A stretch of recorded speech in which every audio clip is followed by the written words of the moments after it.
Hai, berjumpa lagi bersama kami. Kami yaitu mahasiswa dari S1 Manajemen Universitas Dinamika. Ada saya, Fernando Marjo Christian, dan dua teman saya yaitu Dwi Diasari dan Nanda Arifal Syarin. Untuk pertama-tama, kita akan membahas terlebih dahulu mengenai produk desain itu sendiri. Apa sih sebenarnya yang dimaksud dengan desain produk itu? Desain produk merupakan penggabungan unsur antara fungsi dan estetika yang diharapkan dapat bermanfaat dan memiliki value bagi masyarakat. Dalam artian, produk desain itu kita tidak melulu berbicara soal bagaimana sih kita bisa menggambar atau tidak, melainkan di dalam produk desain ini kita dituntut bagaimana kita bisa menyampaikan apa yang mau kita bagikan kepada konsumen itu melalui sebuah visualisasi di dalam desain kemasan, baik itu bisa dalam bentuk luarnya ataupun bentuk dalamnya. Begitu teman-teman. Nah, di slide selanjutnya saya akan membahas mengenai 4 konsep desain produk yang saya rangkum. Yang pertama ada penelitian dan pengembangan. Penelitian adalah dasar untuk mencari pengetahuan yang baru. Meskipun tidak berpengaruh secara langsung, tetapi berdasarkan penelitian, produk baru dapat dikembangkan atau diinovasikan di masa depan. Penelitian dapat diterapkan untuk mengembangkan produk secara komersial. Lalu yang kedua ada rekayasa terbalik, merupakan proses pembongkaran suatu produk, memahami desainnya dan mengembangkan suatu produk yang lebih baik daripada yang sudah ada. Yang ketiga, penggunaan sistem perangkat lunak untuk mengembangkan model terkomputerisasi dari produk baru dan menganalisis parameter desainnya. Yang keempat yaitu perlu pendekatan secara sistematik untuk mengintegrasikan semuanya, baik itu dalam proses desain produk maupun proses-proses pendukungnya. Desainer harus memperhatikan dan mempertimbangkan semua aspek siklus di produk. Jadi integrasi ini berbicara tentang bagaimana penggabungan semua unsur-unsur yang mendukung suatu desain produk. Lalu berikutnya yaitu saya akan membahas mengenai fungsi desain produk. Ada 3 fungsi desain produk, yaitu yang pertama itu sebagai identitas produk. Jelas ya, karena desain produk itu kan menggambarkan ciri-ciri dari produk tersebut atau mewakili produk tersebut. Yang kedua menjadi pelindung produk. Maksudnya di sini yaitu desain produk ini mempunyai suatu seperti copyright, itu seperti hukum, seperti yang tidak dapat dicontoh oleh produk-produk lainnya, sehingga ini menjadi pembeda dari produk-produk lainnya. Yang ketiga, menambah nilai jual produk. Selain produk itu sendiri yang bisa menambah value atau nilai tambah yang kita tawarkan ke konsumen ada di dalam desain produk kita sendiri. Nah, di slide berikut ini saya akan memaparkan contoh desain produk. Nah, ini contoh desain produk Nakon itu seperti prototipe seperti ini, seperti ada bagian-bagian yang dipisahkan, lalu juga ada desainnya sendiri. Berikut bisa dilihat di slide ini. Nah, selanjutnya saya di sini akan membahas mengenai bisnis idea dari tim kami yang sudah kami pikirkan, yaitu kami menawarkan ide bisnis desain produk berupa yang pertama produk eco printing. Nah, produk eco printing ini merupakan produk original atau produk yang memanfaatkan bahan-bahan alam.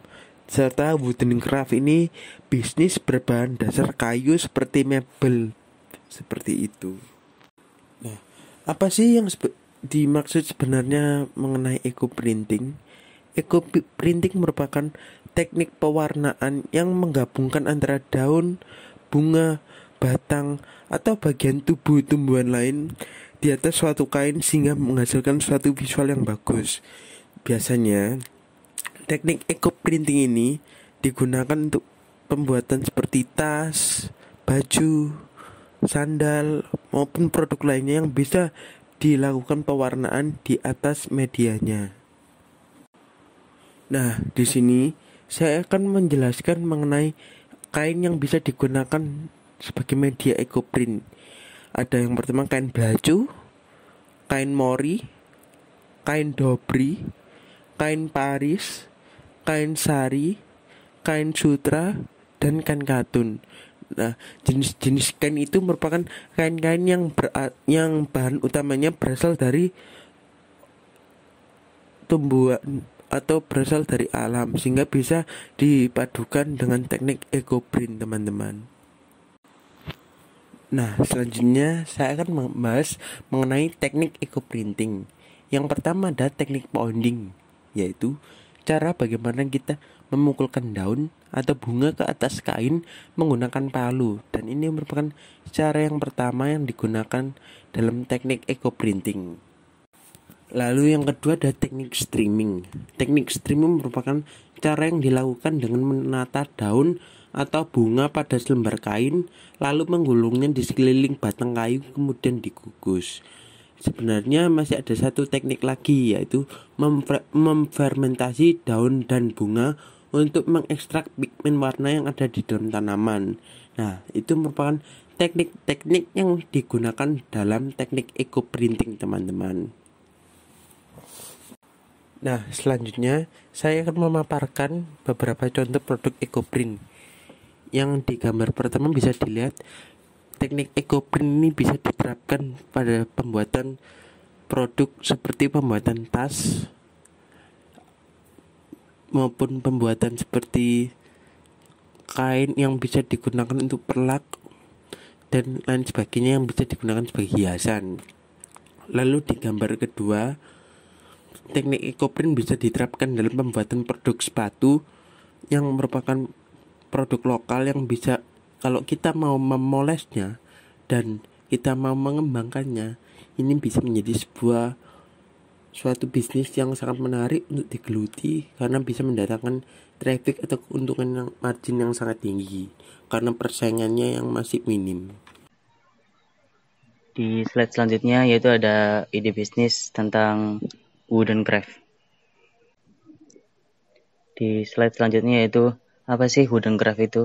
Wooden craft adalah bisnis di mana kita mengolah bahan yang awalnya dari kayu menjadi barang yang bisa diubah dan dijadikan barang yang berguna di lingkungan maupun di rumah. Terus ada beberapa faktor untuk memulai bisnis wooden craft ini, yaitu ada 6. Yang pertama modal usaha, yang kedua target pasar, yang ketiga bahan baku, yang keempat lokasi, yang kelima pasar ekspor, dan yang terakhir digital marketing. Faktor yang pertama yaitu modal usaha. Hal pertama yang harus diperhatikan yaitu modal usaha. Karena tanpa modal usaha tersebut akan tidak berjalan sesuai rencana ataupun tidak bisa berjalan dan tidak bisa dilaksanakan. Terus banyak sekali lembaga keuangan, pemerintah maupun swasta yang menggelar program untuk membantu pemodalan UMKM ini. Jadi jangan khawatir bagi teman-teman yang mau berbisnis, itu ada banyak lembaga keuangan yang bersedia membantu untuk memodali awal bisnis kita. Terus faktor yang kedua yaitu target pasar. Target pasar menjadi salah satu faktor yang penting karena dalam memulai bisnis kita harus bisa mengatur target pasar kita mau menengah ke atas atau mau menengah ke bawah. Misal mau menengah ke atas berarti kita harus membuka ide bisnis kita atau membuka bisnis kita itu di tempat di tengah kota yang banyak orang-orang yang mungkin dari segi ekonominya menengah ke atas gitu. Terus faktor yang ketiga itu ada bahan baku. Indonesia yaitu merupakan salah satu negara dengan kekayaan alam terbesar di dunia.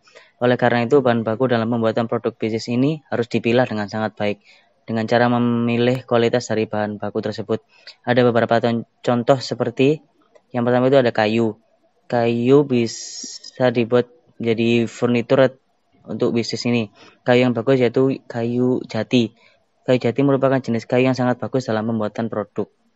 Dia kuat juga tahan banting. Terus ada yang kedua yaitu medium density fiberboard atau MDF. Itu merupakan salah satu jenis material yang banyak digunakan oleh produsen furnitur dengan harga murah seperti Olympics dan sebagainya. Dan yang ketiga ada bahan baku rotan, yaitu salah satu bahan baku yang memiliki kualitas bagus. Namun pembuatan dengan bahan baku rotan sangat sukar, jadi Anda harus memiliki skill khusus dalam pembuatan produk dengan menggunakan bahan rotan ini. Faktor yang keempat yaitu ada lokasi. Pemilihan lokasi sangat penting, seperti sesuai dengan modal, target pasar, dan lain-lain. Kategori tempat yang dibutuhkan seperti ada 4, yaitu tempat produksi, ada tempat buat pemajang atau buat penjualan produk kita, atau bisa disebut dengan galeri. Terus ada tempat penyimpanan atau gudang. Yang terakhir ada kantor untuk membantu dari internal perusahaannya sendiri atau bisnis itu sendiri. Terus faktor yang kelima itu ada pasar ekspor. Dalam melanjutkan bisnis kita harus berpikir ke depannya untuk bisnis yang kita jalankan.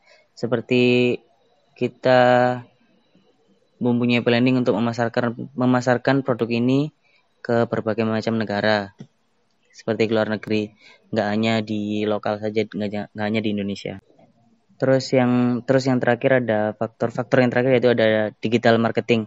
Dalam penjualan produk tidak harus selalu lewat door to door atau offline atau ke rumah-rumah. Tapi kita harus memanfaatkan teknologi saat ini yaitu dengan berjualan lewat online dan memasarkan produk yang akan dijual itu lewat media sosial seperti Instagram, WhatsApp, Facebook, dan lain-lain. Bisa lewat Tokopedia dan mungkin ada Shopee dan lain-lain juga ada. Terus di slide selanjutnya ini ada contoh salah satu dari bisnis wooden craft, yaitu pembuatan kayu yang diolah menjadi lemari-lemari yang bisa didesain, ditaruh di dapur, jadi rak buat gelas, buat piring, dan lain sebagainya. Terus ide bisnis kami sendiri yaitu kami akan membuat ide bisnis wooden craft lewat online. Jadi ide bisnis ini yang akan kami buat itu mengutamakan penjualannya melalui online. Dan juga ada beberapa fitur yang bisa digunakan buat customer yang akan memesan maupun membeli.